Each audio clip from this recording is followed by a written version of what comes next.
안녕하세요. 말씀과 함께 새롭게 오는 소망의 아침입니다. 베리 챈트는 하나님의 형상으로 산다는 것은 그분이 주신 직권을 말씀을 따라 바르게 행사하는 것이다 라고 이야기합니다. 신명기 28장 7절로 14절까지 말씀을 본문으로 하여 말씀 순종이 여는 세계의 문, 승리, 명예, 부요함을 주제로 함께 은혜를 나누기를 원합니다. 지난 본문 복이 흐르는 길에서 우리는 어떻게 반응하며 순종했습니까? 우리는 어제 신명기 28장 1절로 6절을 통해 순종의 길 위에 은혜가 흐른다는 사실을 배웠습니다. 복은 쫓아가는 것이 아니라 말씀을 따라 살 때 따라오는 하나님의 선물임을 확인했습니다. 우리는 스스로에게 이렇게 묻습니다. 나는 어제 묵상한 하나님의 어떤 말씀에 아멘으로 순종했는가?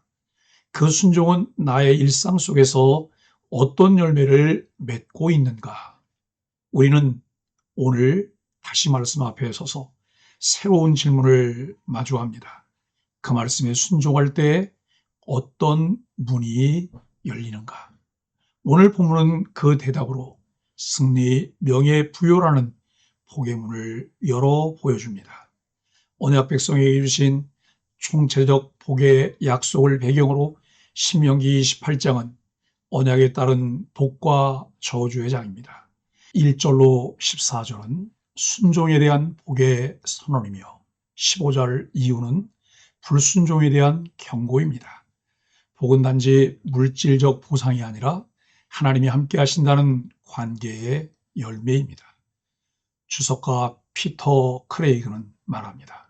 하나님께서 언약 백성에게 주시는 복은 소유 이전의 관계이며 세상 가운데 드러나는 하나님의 통치의 상징이다. 그렇습니다. 행복은 소유의 넉넉한 데서 오는 것이 아니라 바른 관계에서 옵니다.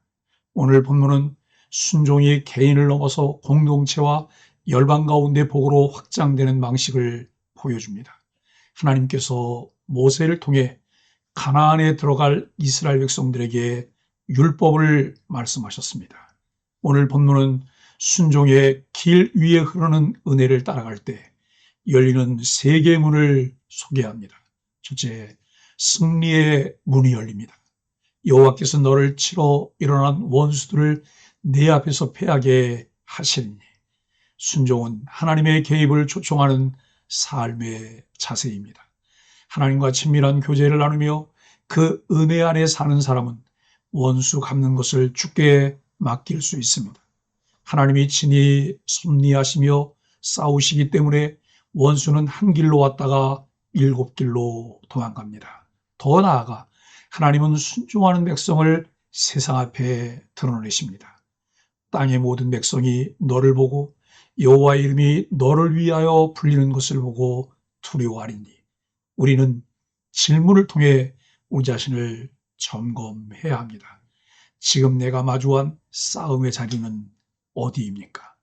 그 싸움에서 나는 하나님의 말씀에 근거한 싸움을 하고 있습니까? 둘째, 부요의 문이 열립니다. 하나님은 순종하는 백성에게 실질적인 복을 약속하십니다.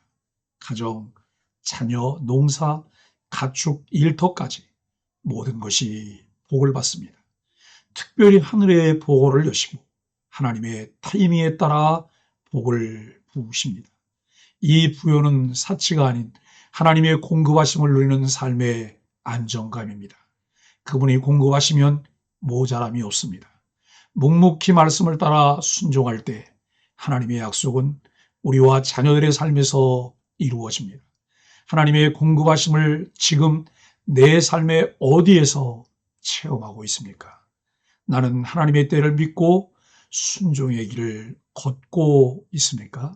셋째, 명예의 문이 열립니다.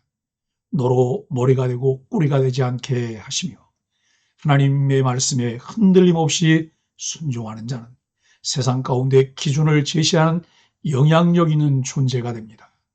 이 명예는 자랑이 아니라 말씀에 대한 일관된 신뢰가 만들어내는 존귀입니다.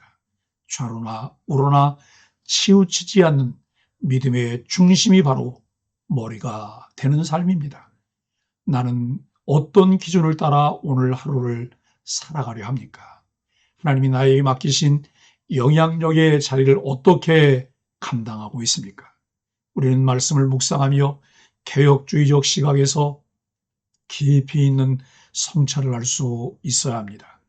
하이델베르그 요리문답 91문은 하나님께서 기뻐하시는 선한 행위는 믿음에서 나오며 하나님의 율법에 일치하고 그의 영광을 위하는 것이어야 한다고 가르칩니다.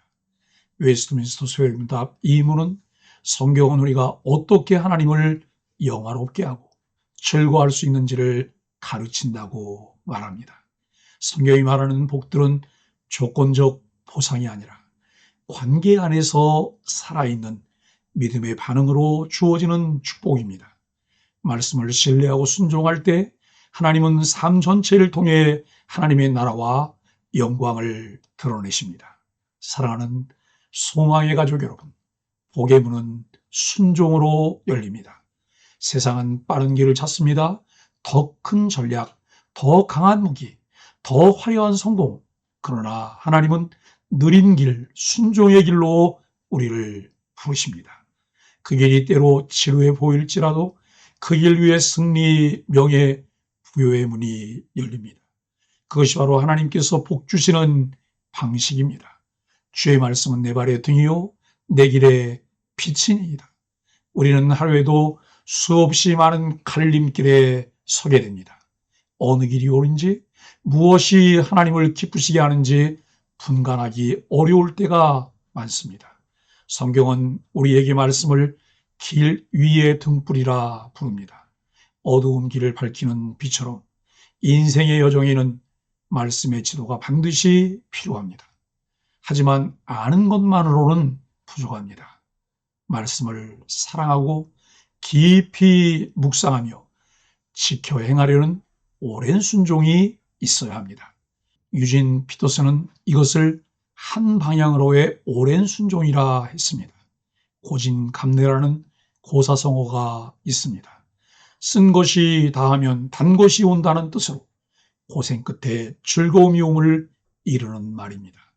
말씀을 따라 순종하는 삶이 쉽지 않아 많은 고통이 따르지만 한 방향으로의 오랜 순종이 복의 문을 열고 그 문으로 들어가게 합니다. 사랑과 분별이 함께 있어야 우리는 흔들리는 시대 속에서도 길을 잃지 않습니다. 시편 기자는 고백합니다. 주의 계명들이 나로 원수보다 지혜롭게 하며 나의 모든 스승보다 더 깨닫게 한다라고 말씀합니다. 말씀은 지식이 아니라 삶의 통찰력을 줍니다. 에베소 5장 10절은 이렇게 말합니다. 주를 기쁘시게 할 것이 무엇인가 시험하여 보라. 이 말씀은 단지 수동적인 순종이 아니라 분별하고 살아내는 능동적인 믿음을 요구합니다. 말씀을 등불 삼아 한 방향으로 오래 걷는 삶, 그것이 하나님께서 복 주시는 인생입니다. 사람은 누구나 복을 받아 누리며 살기를 원합니다. 그러나 복에 대한 집착은 길을 잃게 합니다. 말씀 순종의 길 위에 흐르는 은혜를 따라갈 때 복의 문은 자연스럽게 열립니다. 말씀에 순종하며 그 말씀대로 살아가다 열린 승리와 명예, 부요의 문으로 들어가 누리고 통로가 되는 소망의 가족들이 되기를 예수 그리스도의 이름으로 간절히 축복합니다. 함께 소망의 아침 기도를 드립니다. 하나님, 모든 복이 하나님의 손안에 있음을 믿으며 말씀 앞에 겸손히 순종하게 하소서. 오늘의 삶 속에서 승리와 존귀와 넉넉함이 순종을 통해 흐르게 하여 주옵소서. 주님, 내 발을 밝히시는 말씀이 제 삶의 기준이 되게 하시고 묵상에 그치지 않고 오랜 순종의 용기와 지혜로 살아내게 하여 주옵소서. 예수님의 이름으로 간절히 기도합니다. 아멘.